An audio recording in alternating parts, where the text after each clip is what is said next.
الحمد لله وحده والصلاة والسلام على من لا نبي بعده أما بعد فأعوذ بالله من الشيطان الرجيم بسم الله الرحمن الرحيم ألهاكم التكاثر حتى زرتم المقابر كلا سوف تعلمون ثم كلا سوف تعلمون كلا لو تعلمون علم اليقين لترون الجحيم ثم لترونها عين اليقين ثم لتسألن يومئذ عن النعيم صدق الله العظيم.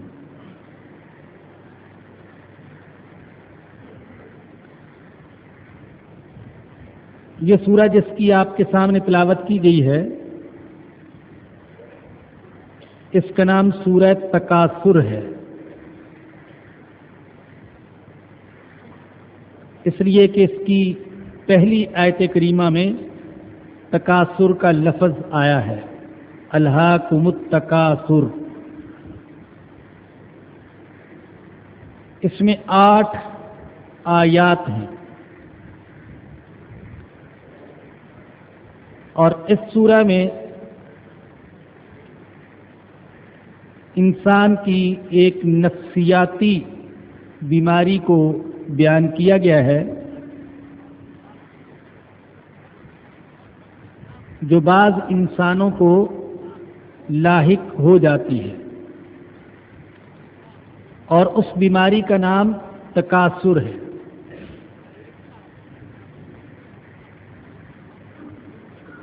تکاثر کا معنی کیا ہے؟ کثرت کی طلب، کثرت کی ہوس۔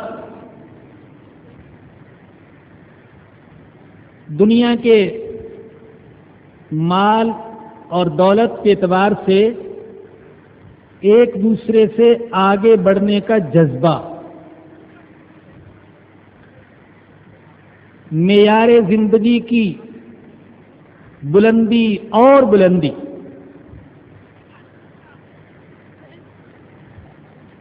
مکان میں مسابقت، گاڑی میں مسابقت، شادی بیاہ کی رسموں میں مسابقت، زندگی کا معیار بلند کرنے میں مسابقت، ایک دوسرے سے آگے بڑھ جانے کا جذبہ، اور مزید در مزید مال کمانے کی ہوس۔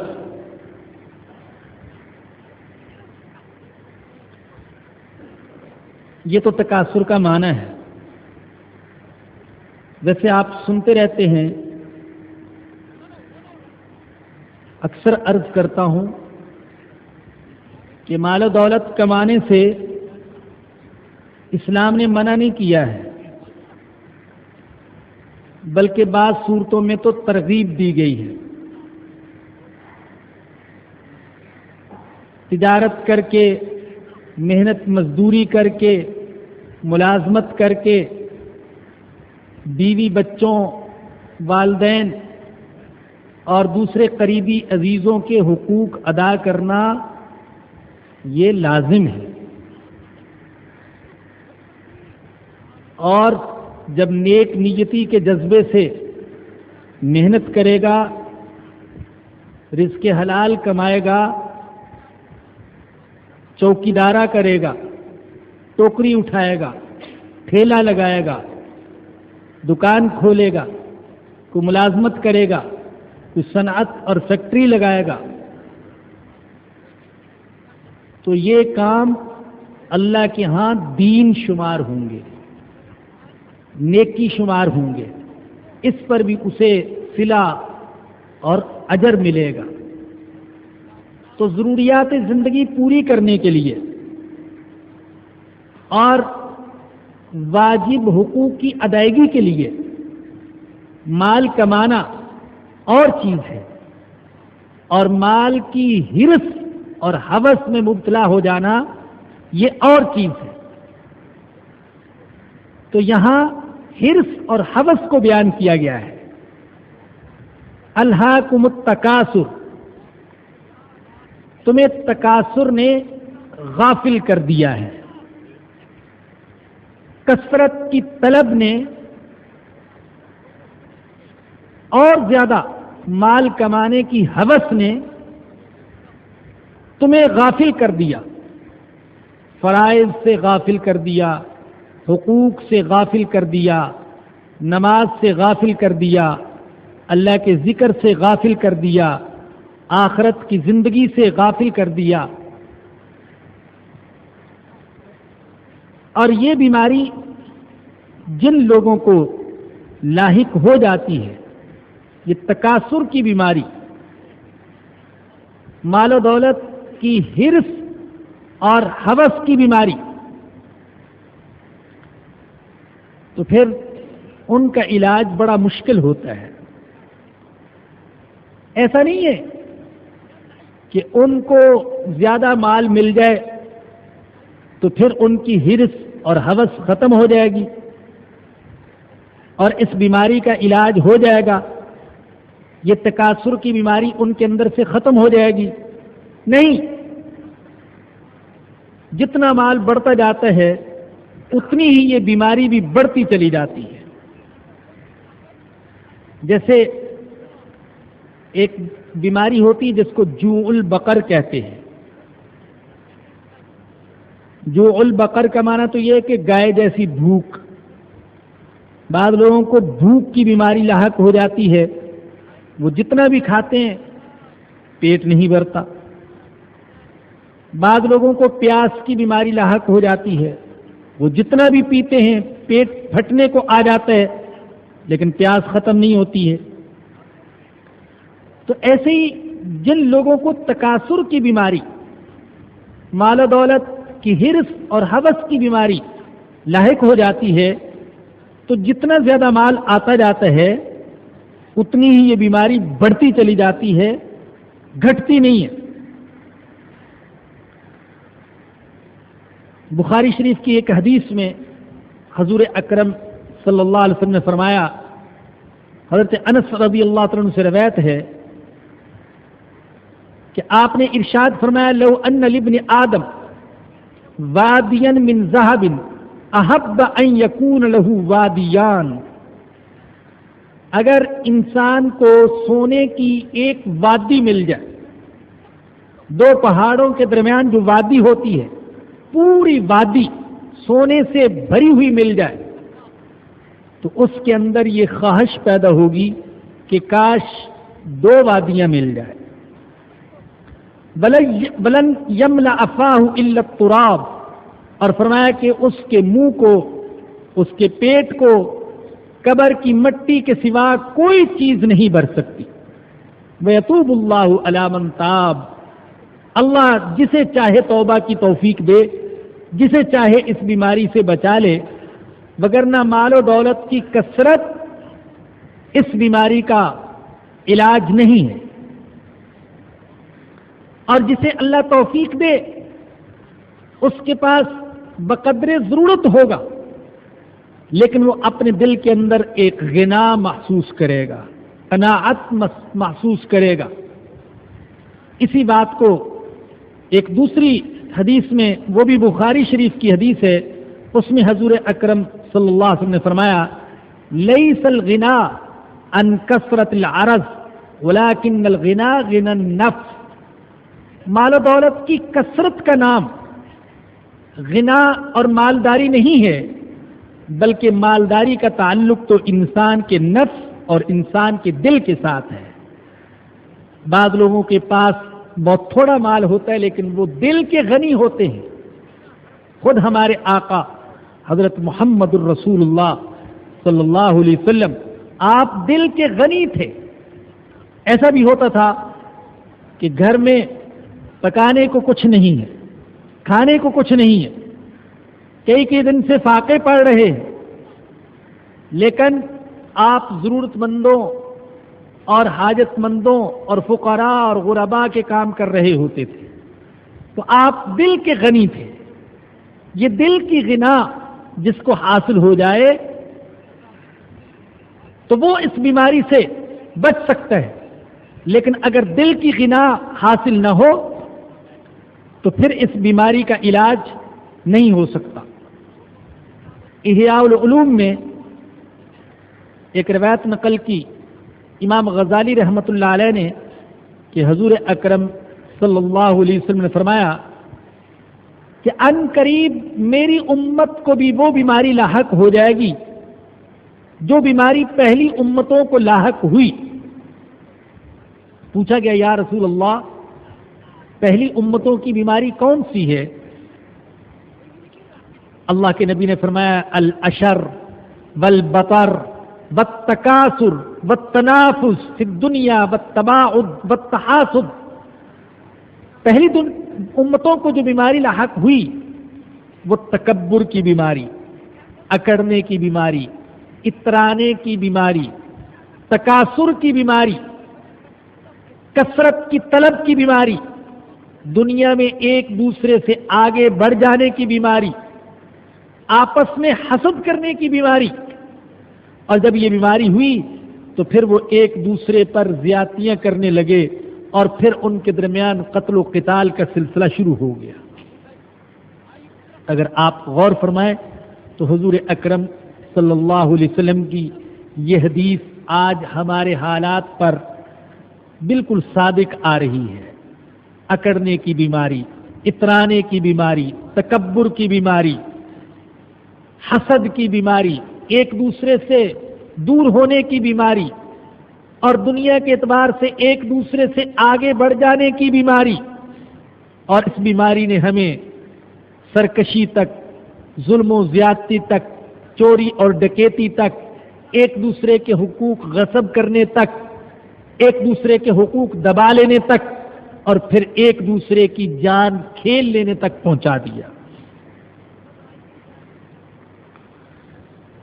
ایک اور روایت ہے ترمذی میں، حضرت مطرف اپنے والد سے نقل کرتے ہیں کہ میں حضور اکرم صلی اللہ علیہ وسلم کی خدمت میں حاضر ہوا تو آپ یہ سورہ مبارکہ پڑھ رہے تھے الہاکم التکاثر، اور اس کے بعد آپ نے فرمایا انسان کہتے ہیں مالی مالی، میرا مال میرا مال، میری کوٹھی، میرا بنگلہ، میری دکان، میری فیکٹری، میرا خزانہ، میرا بینک بیلنس، مالی مالی، اپنے مال کو بڑا یاد کرتے ہیں، اپنے مال پر بڑا فخر کرتے ہیں، لیکن آپ نے فرمایا کہ وہ حلک من مالک الا ما تصدقت، ارے تیرا مال تو صرف وہ ہے جو تم نے اللہ کے راستے میں صدقہ کر دیا، اللہ کے راستے میں دے دیا، یہ تمہارے ایسے اکاؤنٹ میں جمع ہو گیا جہاں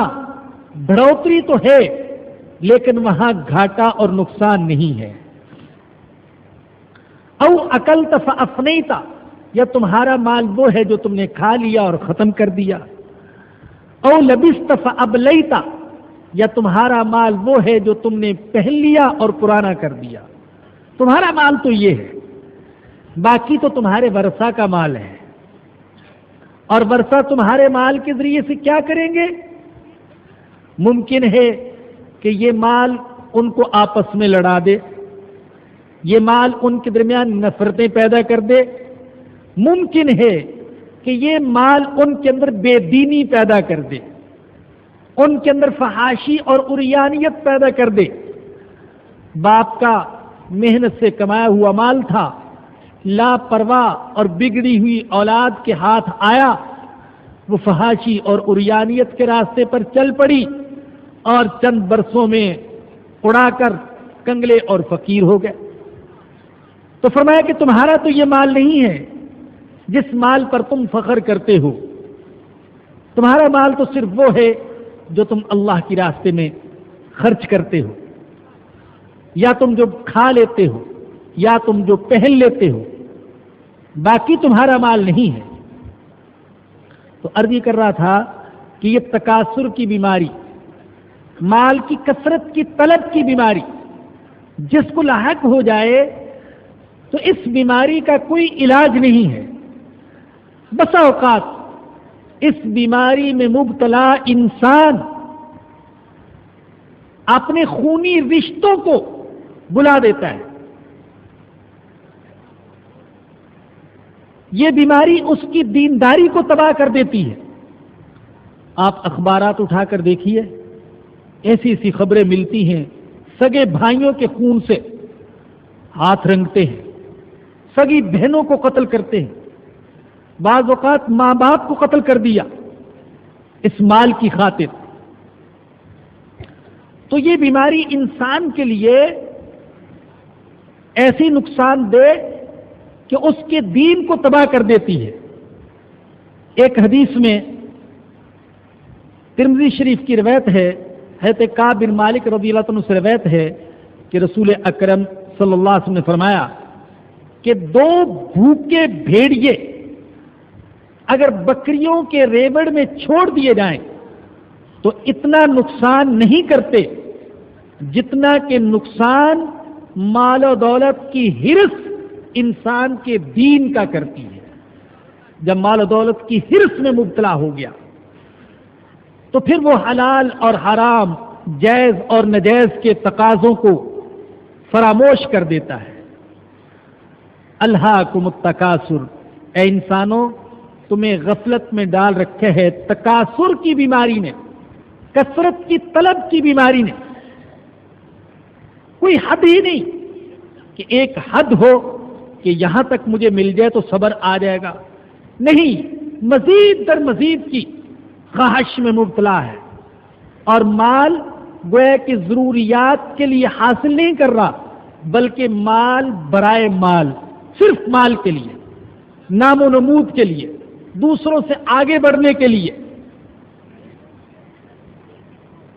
ہاں، ایک صورت ہو سکتی ہے کہ مال و دولت کماتا ہے اور دل میں آرزو یہ رکھتے ہیں اور ارادہ یہ کرتے ہیں کہ اللہ کے دیے ہوئے مال کو اللہ کے غریب بندوں پر خرچ کروں گا، بیواؤں پر خرچ کروں گا، یتیموں پر، مسکینوں پر، آفت زدہ انسانوں پر، اپنے غریب رشتہ داروں پر، اپنے کمزور قریبی عزیزوں پر، ان پر خرچ کروں گا. اس مال کو مسجد بنانے کے لیے خرچ کروں گا، مدرسہ بنانے کے لیے خرچ کروں گا، دین کی اشاعت کے لیے خرچ کروں گا، کفر کے توڑ کے لیے خرچ کروں گا، اللہ کے نام کی سر بلندی کے لیے خرچ کروں گا، کافروں کی سازشوں کا مقابلہ کرنے کے لیے خرچ کروں گا. تو پھر جتنا بھی کمائے اس کا کمانا عبادت بن جائے گا. ایک نیک مقصد سامنے ہے، وہ مقصد بن گیا جو حضرت عثمان بن عفان رضی اللہ تعالی عنہ کا تھا. بہت بڑے مالدار انسان تھے، لاکھوں اور کروڑوں کے مالک تھے. اس وقت تجارتی قافلے آتے تھے لبے پھندے، اور نبی اکرم صلی اللہ علیہ وسلم مطالبہ کرتے تو آپ اللہ کے دین کی اشاعت کے لیے، مجاہدین کی تیاری کے لیے اپنے مال کو پیش کر دیتے تھے. لیکن اگر ایسی نیت نہیں ہے، محض دنیا کی نام و نمود اور فخر اور دوسروں پر اپنی برتری جتلانا مقصود ہے، تو پھر یہ مال میں آگے بڑھنا یہ تباہی اور بربادی کا ذریعہ ہے. الہاکم التکاثر، تمہیں غفلت میں ڈال رکھا ہے تکاثر نے، حتی زرتم المقابر، یہاں تک کہ تم قبروں میں جا پہنچو. اس وقت تک یہ بیماری ساتھ لگی رہے گی. جوانی سے بڑھاپے پر آ جاتا ہے، لیکن یہ بیماری ساتھ نہیں چھوڑتی بلکہ اور بڑھتی جاتی ہے. ایک حدیث میں رسول اکرم صلی اللہ علیہ وسلم نے فرمایا کہ انسان بوڑھا ہو جاتا ہے لیکن 2 چیزیں جوان ہو جاتی ہیں، اور وہ 2 چیزیں کون سی ہیں؟ ایک مال و دولت کی ہرس، اور دوسری لمبی لمبی امیدیں، منصوبے اور لمبی زندگی کا ارادہ. یہ 2 چیزیں جوان ہو جاتی ہیں. بڑھاپے میں بھی یہ بیماری ختم نہیں ہوتی ہے.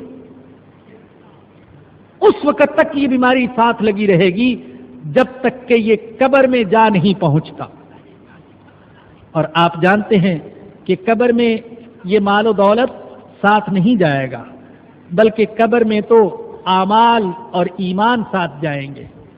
رسول اقدس صلی اللہ علیہ وسلم نے فرمایا، حضرت انس بن مالک رضی اللہ عنہ سے روایت ہے کہ میت اپنے پیچھے 3 چیزیں چھوڑتی ہے، 2 چیزیں واپس آ جاتی ہیں، اہل و عیال، رشتہ دار، دوست احباب اور مال و دولت، اور ایک چیز اس کے ساتھ جاتی ہے اور وہ ہے اس کے اعمال۔ یہاں بعض مفسرین نے زیارت قبور کی بھی بحث کی ہے کہ قبرستان کی زیارت کرنا اس کا کیا حکم ہے۔ تو بات یہ ہے کہ قبروں کی زیارت یہ جائز ہے، لیکن جبکہ شریعت کے آداب کو ملحوظ رکھا جائے اور قبروں کی زیارت کو ایک تفریح اور فیشن اور جشن نہ بنا لیا جائے، جیسا کہ بعض لوگ کرتے ہیں خاص مہینوں کے اندر، شعبان کے اندر جا رہے، ایک جشن کی سی صورت ہے، بے پردہ عورتیں بھی جا رہی ہیں، مرد بھی جا رہے ہیں، ہنستے کھیلتے ہوئے قبروں میں جا رہے ہیں اور ہنستے کھیلتے ہوئے واپس آ رہے ہیں۔ جو قبروں کی زیارت سے مقصد تھا وہ مقصد ہی پیش نظر نہیں ہوتا، بلکہ ایک دکھاوا تھا، ایک تفریح تھی، سب جا رہے ہیں ہم بھی چلتے۔ کسی ایک کی آنکھوں میں آنسو نہیں ہے، کسی ایک کے دل میں موت کا خوف نہیں ہے، کسی ایک کے چہرے پر غم کے آثار نہیں ہے۔ کس منزل کو دیکھ کر آیا ہوں، کس جگہ کو دیکھ کر آیا ہوں جہاں مجھے باہر صورت آنا ہے، وہ چیز ہی پیش نظر نہیں ہے۔ کہا جاتا ہے ایک اللہ والے سادہ درویش انسان تھے، کسی نے ان کی چادر چوری کر لی، وہ قبرستان میں جا کر بیٹھ گئے۔ کسی نے کہا عجیب آدمی ہو، چور کو جا کر آبادی میں تلاش کرو، تم یہاں ویرانے میں اور قبرستان میں آ کر بیٹھ گئے ہو۔ اس نے کہا میں اس لیے یہاں بیٹھا ہوں کہ کہاں چور کو تلاش کرتا پھروں گا، لیکن یہاں تو ہر کسی کو آنا ہے، چور بھی یہی آئے گا۔ تو یہ نیت پیش نظر نہیں ہوتی کہ میں قبروں کی زیارت اس لیے کروں میرا دل نرم ہو جائے، مجھے اپنی آخری اور حقیقی منزل وہ یاد آ جائے، میں گناہوں سے رک جاؤں، میرے دل کے اندر موت کا خوف پیدا ہو جائے، آخرت کا خوف پیدا ہو جائے، وہ چیز ہی پیش نظر نہیں ہوتی۔ تو اس طریقے سے قبرستانوں میں جانا اور اس کو جشن بنانا اور بے پردگی کرنا اور پھر گناہوں کا ارتکاب کرنا یہ تو ناجائز، لیکن اگر شریعت کے آداب کو ملحوظ رکھا جائے تو پھر قبروں کی زیارت کرنا یہ جائز ہے۔ حضرت عبداللہ بن مسعود رضی اللہ عنہ سے روایت ہے، رسول اکرم صلی اللہ علیہ وسلم نے فرمایا کنت نہیتکم عن زیارت القبور فزوروا القبور، میں تمہیں پہلے قبروں کی زیارت سے، قبرستان میں جانے سے منع کیا کرتا تھا، لیکن اب تمہیں اجازت دے رہا ہوں قبرستان جایا کرو۔ پہلے منع کیوں کرتے تھے حضور اکرم صلی اللہ علیہ وسلم؟ اس لیے کہ دلوں کے اندر جو شرکیہ عقائد جمے ہوئے تھے، اللہ کے نبی چاہتے تھے کہ ان کی صفائی ہو جائے۔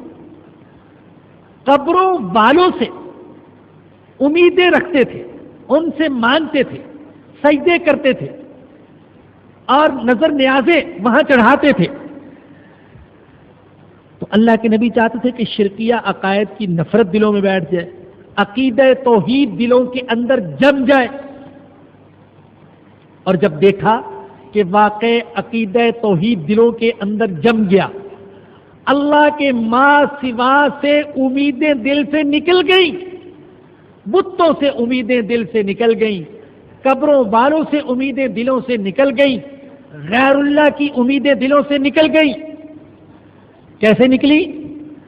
ہے تو میرے فاروق رضی اللہ تعالیٰ عنہ کا وہ قول آپ نے سنا ہوگا، جو انہوں نے حجر اسود کے سامنے کھڑے ہو کر ارشاد فرمایا تھا کہ اے حجر اسود، میں جانتا ہوں کہ تو ایک پتھر ہے، تو نہ نفع دے سکتا ہے نہ نقصان دے سکتا ہے، اور میرے دلوں میں پتھروں سے ایسی نفرت بیٹھ گئی ہے کہ اگر میں نے حضور اکرم صلی اللہ علیہ وسلم کو تجھے بوسہ دیتے ہوئے نہ دیکھا ہوتا تو میں تجھے بوسہ نہیں دیتا، لیکن میں اس لیے تجھے بوسہ دے رہا ہوں کہ میں نے اپنے آقا حضرت محمد الرسول اللہ صلی اللہ علیہ وسلم کو دیکھا ہے کہ وہ تجھے بوسہ دیتے تھے، وگرنہ اس لیے تجھے بوسہ نہیں دے رہا کہ تو مجھے کوئی نقصان پہنچا سکتا ہے یا نفع دے سکتا ہے۔ حجر اسود کو خطاب کر رہے ہیں جو کہ جنت کا پتھر ہے کہ تجھ سے بھی نفع اور نقصان کی مجھے کوئی امید نہیں ہے، لیکن چونکہ میں نے اپنے آقا کو دیکھا تجھے بوسہ دیتے ہوئے اس لیے میں تجھے بوسہ دے رہا۔ تو پہلے تو اللہ کے نبی نے منع فرما دیا، قبرستان میں جانے کی اجازت نہیں۔ بہت سی چیزیں ایسی تھی کہ دلوں میں نفرت بٹھانے کے لیے ان سے منع کیا گیا۔ مثال کے طور پر جن برتنوں میں شراب پی گئی ہو ان برتنوں کو استعمال کرنے سے منع فرما دیا کہ پاک کر کے دھو کر بھی ان برتنوں کو تم استعمال نہیں کر سکتے ہو۔ آپ چاہتے تھے کہ دلوں کے اندر شراب کی خوب نفرت بیٹھ جائے، جس برتن کو شراب لگ گئی اب اس برتن کو دھو کر بھی استعمال کرنا جائز نہیں ہے، لیکن جب نفرت بیٹھ گئی تو اب اجازت دے دی کہ برتن کو پاک کر کے دھو کر اس کو استعمال کیا جا سکتا ہے۔ تو یوں ہی آپ نے قبروں میں جانے سے منع کر دیا، لیکن پھر آپ نے اجازت دے دی، لیکن ساتھ ہی مقصد بیان کر دیا فَإِنَّهَا تُزَهِّدُ فِي الدُّنْيَا وَتُذَكِّرُ الْآخِرَةَ، اس لیے کہ جب قبروں کو دیکھا جاتا ہے تو پھر دنیا سے بے رغبتی دل میں پیدا ہوتی ہے اور آخرت کی یاد دل میں پیدا ہوتی ہے۔ بعض علماء نے کہا ہے کہ دل کے علاج کے لیے 3 چیزیں مناسب ہیں۔ ایک تو اللہ کی اطاعت، اور دوسری یہ کہ موت کو کثرت سے یاد کرے، اور تیسری یہ کہ مسلمانوں کی قبروں کی زیارت کرے۔ دل کی سختی کا علاج ہوگا، دل کی کساوت کا علاج ہوگا، غفلت کا علاج ہوگا کہ میری بھی یہ منزل ہے، مجھے بھی بالآخر یہیں آنا ہے، کب تک بچوں گا، کب تک بچوں گا۔ وہ کسی نے کہا تھا بچ گئے تو کہا کہ مر مر کے بچے، تو اس نے کہا ہاں بچ بچ کے مریں گے۔ میں کتنا عرصہ انسان بچے گا، لیکن بالآخر تو موت ہے، اس سے تو کسی کو چھٹکارا نہیں ہے۔ تو قبروں کی زیارت اس لیے کرے تاکہ دل میں نرمی پیدا ہو، دنیا سے بے رغبتی پیدا ہو، آخرت کی فکر پیدا ہو۔ یہ تو اللہ والوں نے اپنا تجربہ لکھے ہیں کہ یہ 3 چیزیں بتائیں دل کے علاج کے لیے۔ میں ایک اور چیز کا اضافہ کرتا ہوں۔ ظاہر ہے کہ یہ اضافہ کوئی ایسی چیز نہیں ہے کہ کوئی کہے کہ میں نے فرائض اور واجبات میں اضافہ کر دیا۔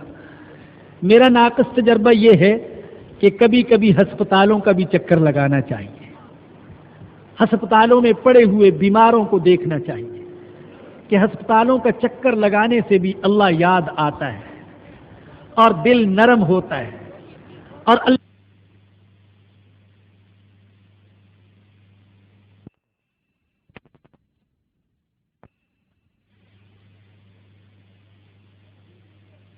کی توفیق نہیں ہوتی۔ میں 2 ٹائم کھا رہا ہوں لیکن کچھ نہیں سمجھتا کہ کتنی بڑی اللہ کی نعمت ہے۔ میں اپنی آنکھوں سے آپ کو دیکھ رہا ہوں، آپ مجھے دیکھ رہے ہیں، میں اپنی اولاد کو دیکھتا ہوں اور دیکھتا ہوں تو میری آنکھیں ٹھنڈی ہوتی ہیں، میرے دل کو سکون ملتا ہے۔ میں ان آنکھوں سے اللہ کی کتاب کو دیکھتا ہوں، میں ان آنکھوں سے اللہ کے قدرتی نظارے دیکھتا ہوں، آسمان کو دیکھتا ہوں، ستاروں کو دیکھتا ہوں، چاند کو دیکھتا ہوں، سورج کو دیکھتا ہوں، زمین کو دیکھتا ہوں، دوست اور دشمن کو دیکھتا ہوں، نیک لوگوں کے چہرے کو دیکھتا ہوں، لیکن مجھے کبھی احساس نہیں ہوتا کہ اللہ پاک کی کتنی بڑی نعمت ہے یہ آنکھیں۔ میں چلتا پھرتا ہوں، خود لیٹرین میں جاتا ہوں، وضو کرتا ہوں، نماز پڑھتا ہوں، سجدہ کرتا ہوں، رکوع کرتا ہوں، خود کر سکتا ہوں، لیکن ہسپتالوں میں ایسے لوگ بھی ہیں جو آنکھوں سے محروم ہو چکے ہیں۔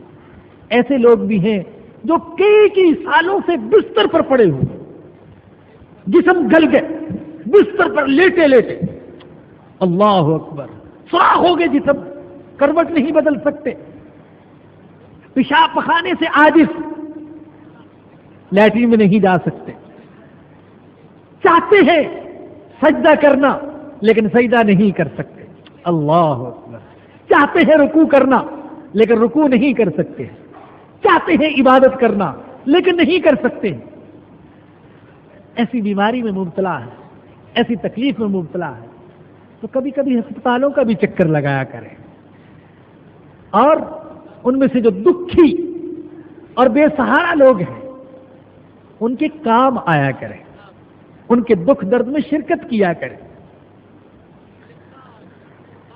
کچھ عرصہ قبل عباسی ہسپتال میں جانے کا اتفاق ہوا،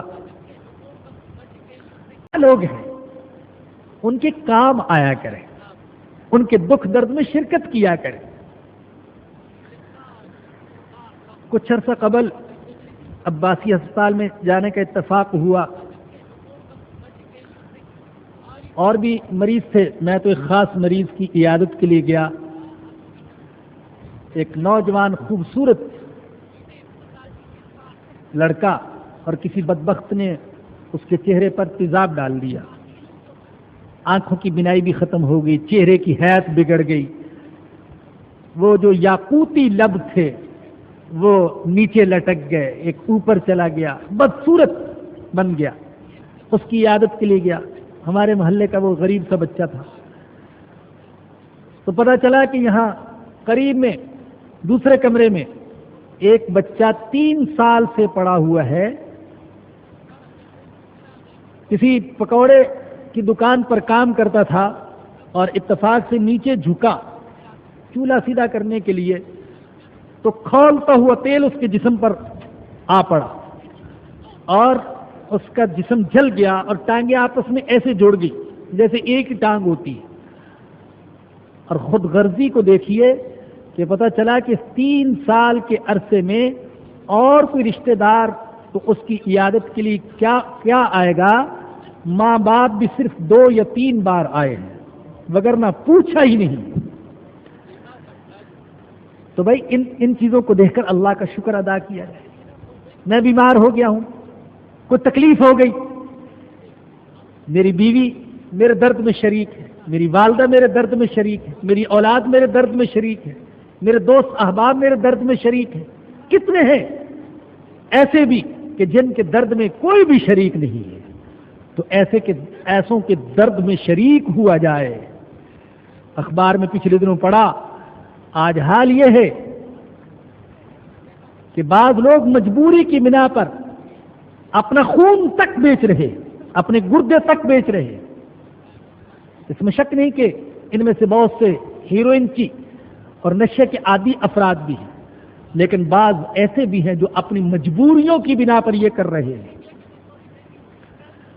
کوئی یہ جو شادی بیاہ کی رسمیں ہیں، ان کو سر انجام دینے کے لیے، ناک اونچی رکھنے کے لیے، معاشرے میں اپنا سر اونچا رکھنے کے لیے گردہ بیچ رہا ہے، تاکہ جہیز تو کہیں نہ کہیں سے اس کا انتظام کر سکو، خون بیچ رہے ہیں۔ تو اللہ کے بندو، ہم تو مسلمان ہیں، اللہ کے نبی نے ہمیں ایک جسم کی طرح قرار دیا ہے، جسم کے ایک حصے میں اگر تکلیف ہو تو سارا جسم درد میں مبتلا ہوتا ہے۔ کیا وجہ ہے کہ ہمارے بہت سے بھائی درد میں مبتلا ہے لیکن ان کے درد کا ہمیں احساس نہیں ہوتا۔ عرض یہ کر رہا تھا کہ علماء نے دل کے علاج کے لیے یہ 3 چیزیں بتلائیں: اللہ کی اطاعت، موت کا کثرت کے ساتھ ذکر، اور قبرستان کی زیارت۔ فرمایا کہ یہ 3 طریقے اختیار کیے جائیں تو دل کی قساوت اور دل کی سختی اور غفلت دور ہوتی ہے، اللہ یاد آتا ہے، آخرت کی فکر لاحق ہوتی ہے، دنیا کے مزے اور دنیا کی لذتیں ہیچ پڑ جاتی ہیں۔ الہاکم التکاثر حتی زرتم المقابر، ارے تمہیں تکاثر نے غفلت میں ڈال رکھا ہے، کثرت کی طلب نے غفلت میں ڈال رکھے، یہاں تک کہ تم قبروں کی زیارت کر لو۔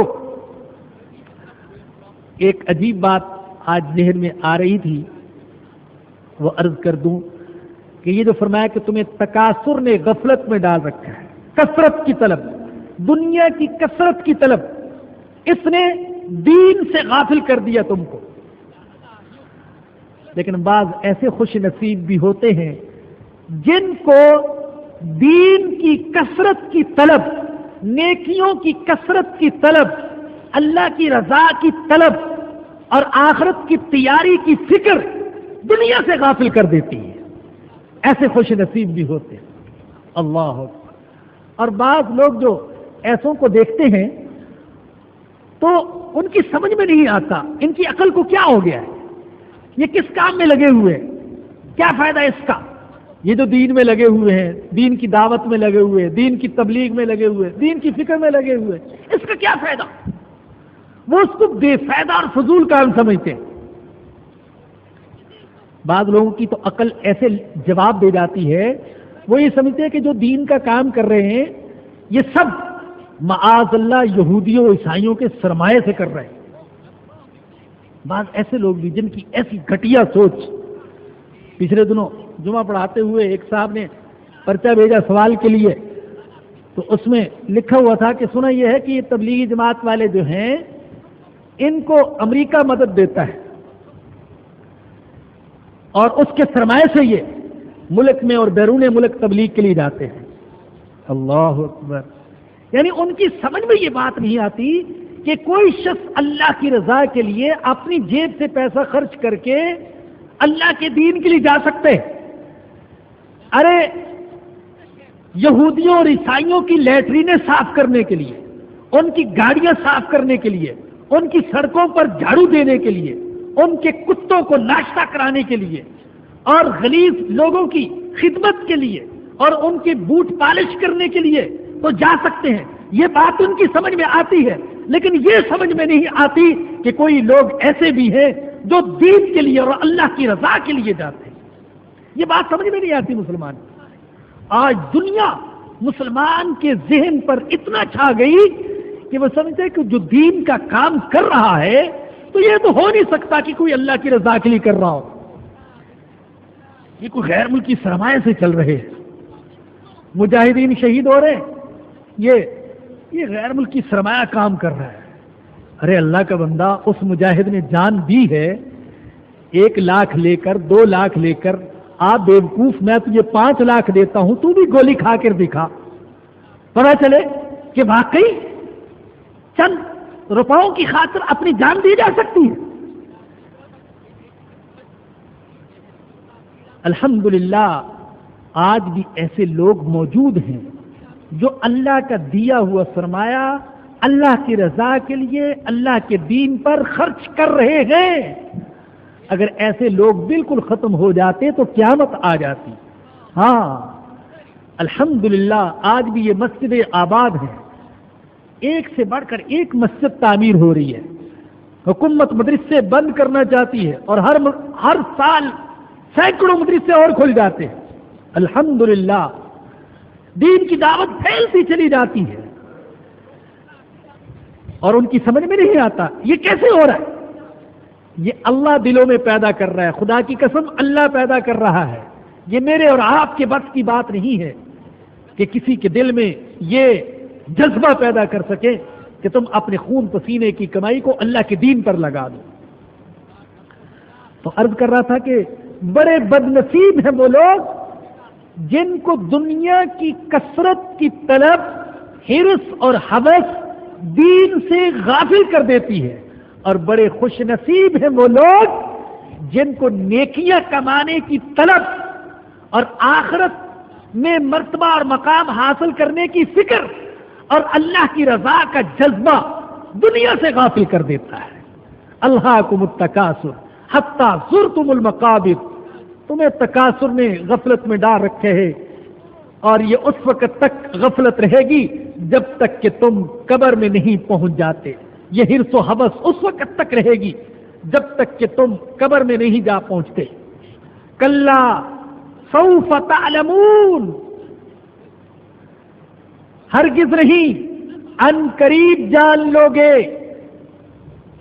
ارے احمقو، زندگی یہی نہیں جو تمہیں نظر آ رہی ہے، اصل زندگی تو ایک اور ہے جو اس زندگی کے اختتام پر آنے والی ہے۔ اگر تم نے اپنی روش نہ بدلی تو اس دنیا میں بھی دیکھ لو گے اور آخرت میں تو دیکھ ہی لو گے۔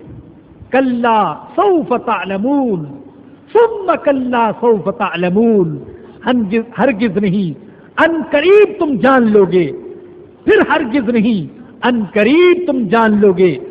بعد نے کہا کہ یہ جو دو دفعہ فرمایا کلا سوف تعلمون ثم کلا سوف تعلمون، پہلے کا تعلق دنیا کے ساتھ ہے، ان قریب تم اسی دنیا میں دیکھ لو گے کہ یہ تکاثر کی بیماری، یہ کثرت کی طلب کی بیماری، یہ تمہیں فائدہ نہیں دے گی، یہ تمہیں نقصان دے گی، اس کا انجام اچھا نہیں ہوگا۔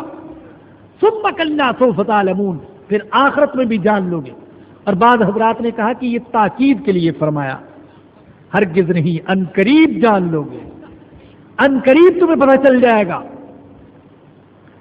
کلا لو تعلمون علم الیقین، اگر تم یقین کے ساتھ جانتے ہوتے تو یہ کثرت کی طلب تمہیں دین سے غافل نہ کرتی، یہ کثرت کی طلب تمہیں اللہ اور اس کے رسول سے اور آخرت سے غافل نہ کرتی۔ لَتَرَوُنَّ الْجَحِيمَ ثُمَّ لَتَرَوُنَّهَا عَيْنَ الْيَقِينِ، تم ضرور جہنم کو دیکھو گے، پھر کہہ رہا ہوں ضرور دیکھو گے، اور عین الیقین کے ساتھ دیکھو گے۔ یاد رکھیے کہ دنیا میں علم الیقین تو حاصل ہو سکتے ہیں، لیکن عین الیقین اور حق الیقین حاصل نہیں ہو سکتا۔ عین الیقین اور حق الیقین تو آخرت میں حاصل ہوگا۔ یہ علم الیقین کیا ہے اور عین الیقین اور حق الیقین کیا ہے؟ مثال کے طور پر سمجھاتا ہوں۔ ہمیں کوئی بتلاتا ہے کہ آگ جلا دیتی ہے، ہم اس کی خبر پر یقین کرتے ہیں، یا اس سے بھی زیادہ واضح مثال، ایک شخص نے مکہ اور مدینہ نہیں دیکھا، دوسرا اس کو بتاتا ہے کہ اس دنیا میں مکہ اور مدینہ نام کے دو شہر ہیں، وہاں اللہ کا گھر ہے، حضور اکرم صلی اللہ علیہ وسلم کا روضہ ہے۔ یہ باتیں سن کر اس کے دل میں یقین آ جاتا ہے، یہ تو علم الیقین ہو گیا۔ اور ایک شخص وہاں چلا جاتا ہے اور جا کر اپنی آنکھوں سے اللہ کے گھر کو دیکھ لیتے ہیں، حضور اکرم صلی اللہ علیہ وسلم کے روضے کو دیکھ لیتے ہیں، یہ عین الیقین ہو گیا۔ اسی طریقے سے آگ کی مثال دی جاتی ہے، کوئی ہمیں بتلاتا ہے کہ آگ جلا دیتی ہے، ہمیں اس کی خبر پر یقین ہے، یہ علم الیقین ہے، ہم نے اپنی آنکھوں سے دیکھ لیا آگ جلا رہی تھی، یہ عین الیقین ہے۔ اور اللہ نہ کرے ہم نے آگ میں ہاتھ ڈال دیا اور ہاتھ ڈالنے سے ہمارا ہاتھ جل گیا، یہ حق الیقین ہے۔ آخرت کے جو معاملات ہیں دنیا میں ان کا یقین تو حاصل ہو سکتے ہیں، لیکن عین الیقین اور حق الیقین وہیں پر حاصل ہوگا جب ہم اپنی آنکھوں سے دیکھیں گے واقعی یہ جہنم ہے، یہ جنت ہے، جہنم میں جلایا جا رہا ہے، جنت میں نعمتیں عطا کی جا رہی ہے، جہنم میں طرح طرح کے عذاب ہیں، اور جنت میں طرح طرح کی نعمتیں اللہ کی طرف سے مہیا ہیں، تو یہ عین الیقین اور حق الیقین وہاں پر ہمیں حاصل ہوگا۔ لیکن دنیا میں اگر علم الیقین حاصل ہو جائے تو پھر دنیا کی طلب انسان کو آخرت سے غافل نہیں کرتی ہے۔ معلوم ہوا کہ ہم میں سے بہت سے ایسے ہیں کہ جن کو علم الیقین بھی حاصل نہیں ہے۔ بظاہر تو ہم کہتے ہیں ہمیں یقین ہے، جنت پر یقین، جہنم پر یقین، اور ایمان اور عمل صالح کے اچھے نتائج پر یقین، اور بدکاری کے اور کفر و فسق کے برے نتائج کا یقین، لیکن ایسے ہمارے رویے سے ایسے معلوم ہوتے ہیں کہ ہمیں علم الیقین بھی حاصل نہیں ہے۔ اگر علم الیقین ہوتا تو ہم آخرت سے غافل نہ ہوتے. فرمایا کہ ثم لترونها عین الیقین، پھر تم اسے عین الیقین کے ساتھ دیکھ لو گے. ثم لتسألن یومئذ عن النعیم، پھر اس دن تم سے اللہ کی نعمتوں کے بارے میں سوال کیا جائے گا. اللہ اکبر. اللہ قیامت کے دن اپنی نعمتوں کے بارے میں سوال کریں گے. میں نے تجھے نعمتیں عطا کی تھی، ان نعمتوں کا تم نے کیا حق ادا کیا. ترمذی میں حضرت ابو برزہ رضی اللہ تعالیٰ عنہ کی روایت ہے، فرمایا کہ قیامت کے دن انسان کو قدم اٹھانے کی اجازت نہیں دی جائے گی جب تک کہ 4 سوالوں کا جواب نہ دے دے. اللہ سوال کریں گے، میں نے تجھے عمر کی نعمت عطا کی تھی، زندگی کی نعمت، یہ زندگی کی نعمت کہاں خرچ کی ہے؟ زندگی کو کہاں خرچ کر کے آئے ہو؟ میری اطاعت میں یا معصیت میں، میری رضا میں یا نافرمانی میں؟ وَأَنْ شَبَابِهِ فِيمَا أَبْلَى، میں نے تمہیں جوانی کی نعمت عطا کی تھی، تم نے جوانی کہاں گزاری؟ مجھے راضی کرنے والے کاموں میں یا ناراضگی والے کاموں میں؟ میرے دین کی سربلندی کے لیے تم نے جوانی کو خرچ کیا یا کہ فحاشی اور عریانیت میں اپنی جوانی کو خرچ کیا؟ وَأَنْ مَالِهِ مِنْ أَيْنَ اكْتَسَبَهُ وَفِيمَ أَنْفَقَهُ، مال کے بارے میں سوال ہوگا، کہاں سے کمایا تھا، کہاں خرچ کیا؟ کیا کماتے وقت جائز اور ناجائز کو ملحوظ رکھا تھا؟ کیا خرچ کرتے وقت یہ ذہن میں رکھا تھا کہ کس مصرف پر خرچ کرنا چاہیے اور کہاں خرچ نہیں کرنا چاہیے؟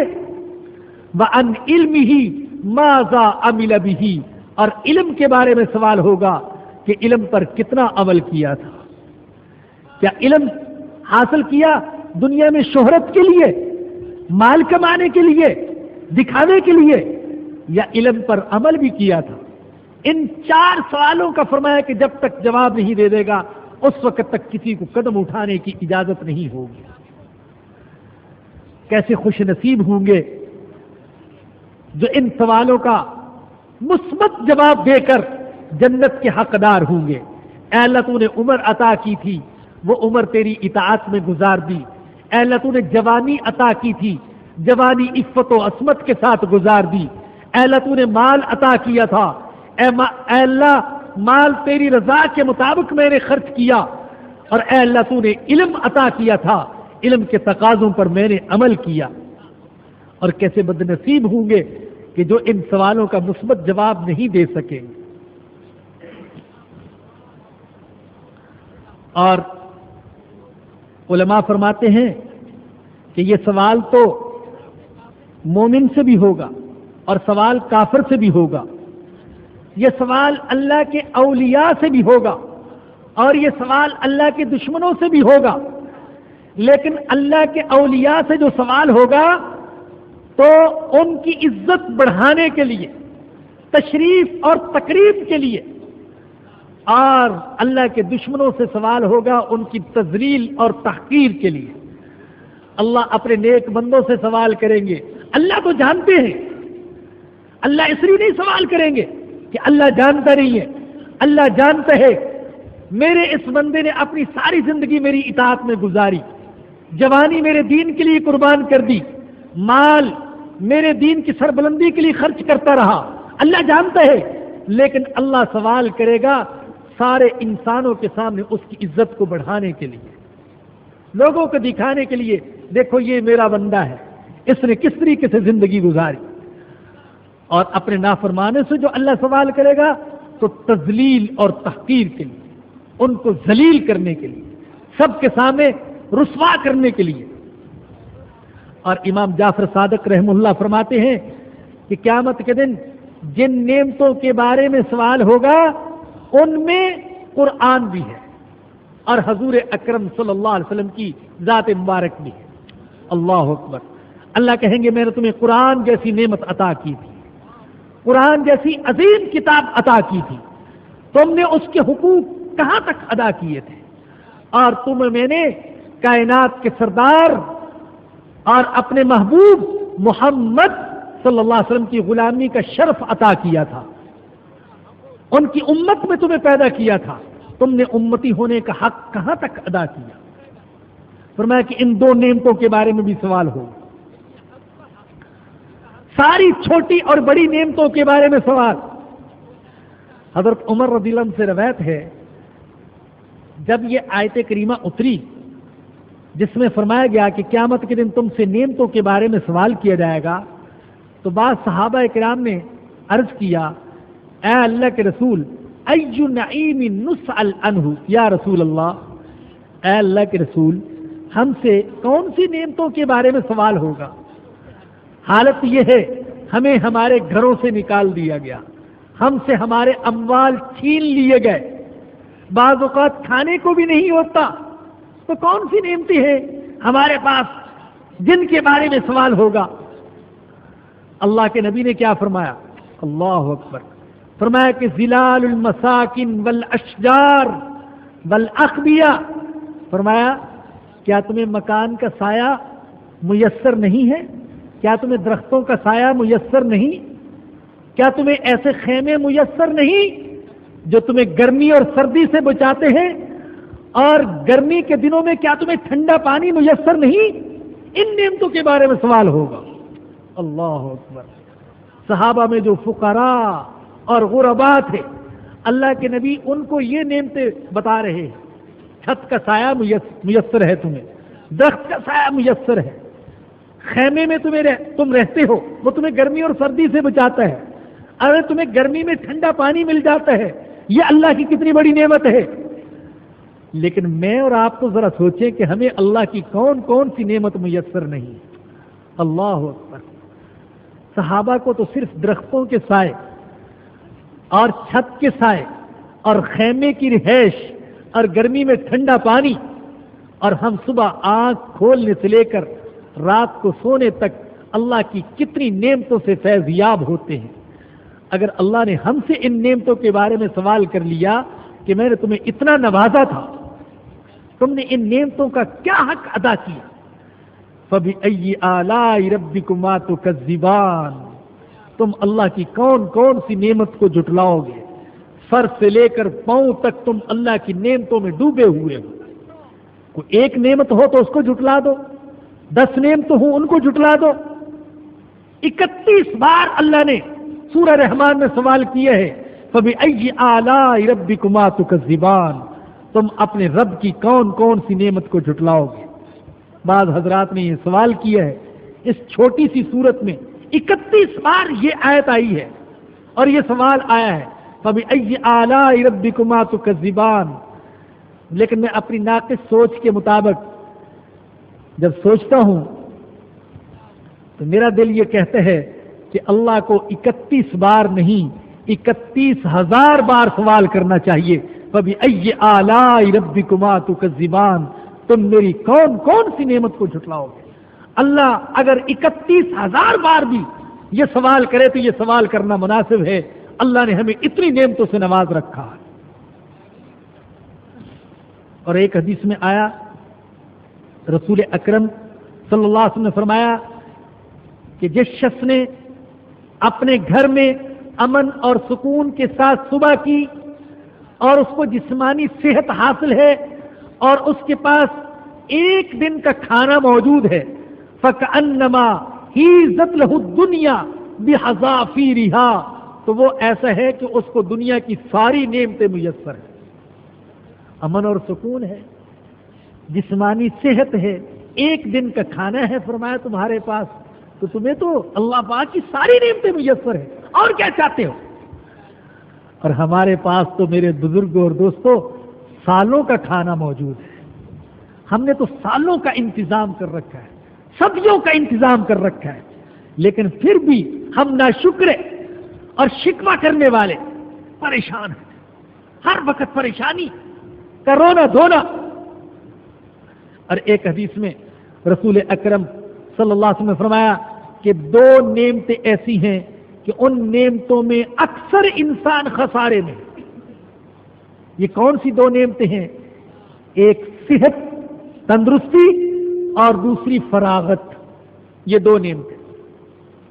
صحت اور فراغت، فرمایا کہ اکثر خسارے صحت اور تندرستی اللہ عطا کرتے ہیں، چاہیے تو یہ تھا کہ خوب اللہ کو راضی کرنے والے کام کر لیتا، اپنی صحت کو لگا دیتا اللہ کی رضا میں، اللہ کی اطاعت میں، لیکن صحت کو اس نے عیاشی میں لگا دیا، صحت کو اس نے بدکاری میں لگا دیا، صحت کو اللہ کی نافرمانی میں لگا دیا، صحت کو اس نے شیطان کی غلامی میں لگا دیا۔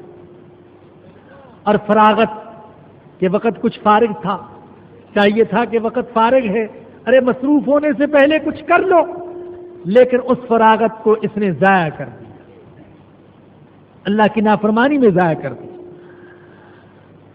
تو فرمایا کہ ثم لتسألن یومئذ عن النعیم، پھر اس دن قیامت کے دن تم سے اللہ کی نعمتوں کے بارے میں سوال کیا جائے گا۔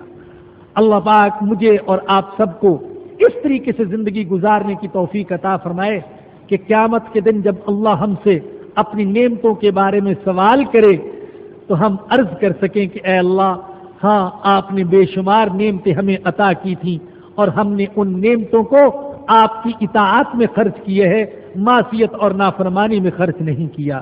وآخر دعوانا ان الحمد للہ رب العالمین۔ الحمد للہ رب العالمین والصلاة والسلام على سید الانبیاء والمرسلین۔ ربنا ظلمنا انفسنا وان لم تغفر لنا وترحمنا لنكونن من الخاسرین۔ ربنا لا تزغ قلوبنا بعد إذ هديتنا وهب لنا من لدنك رحمة إنك أنت الوهاب۔ اے الہ العالمین، یا غفار، یا رحمان، یا رحیم، یا کریم، اپنے فضل و کرم سے ہمارے صغیرہ کبیرہ گناہوں کو معاف فرما۔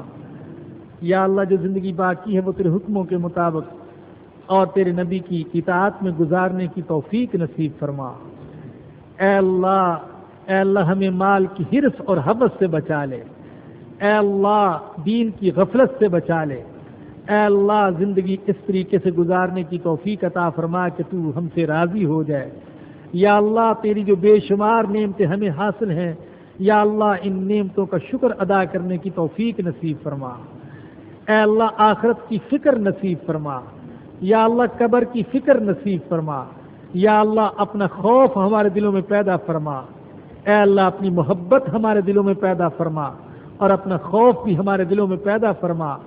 اے اللہ ہم کمزور ہیں، تو جہنم کی آگ سے بچا لینا، یا اللہ اپنے غضب اور اپنے عذاب سے بچا لینا، اے اللہ تو اپنی ناراضگی سے بچا لینا، اے اللہ تو ہم سے راضی ہو جا، اور اے اللہ تیری رضا کے مطابق زندگی گزارنے کی توفیق نصیب فرما دے۔ اے اللہ ہمارے بیماروں کو شفا عطا فرما، یا اللہ جسمانی اور روحانی ساری بیماریوں سے شفا نصیب فرما۔ اے اللہ ہمارے مرحومین کی مغفرت فرما، ان کے گناہوں کو معاف فرما اور نیکیوں کو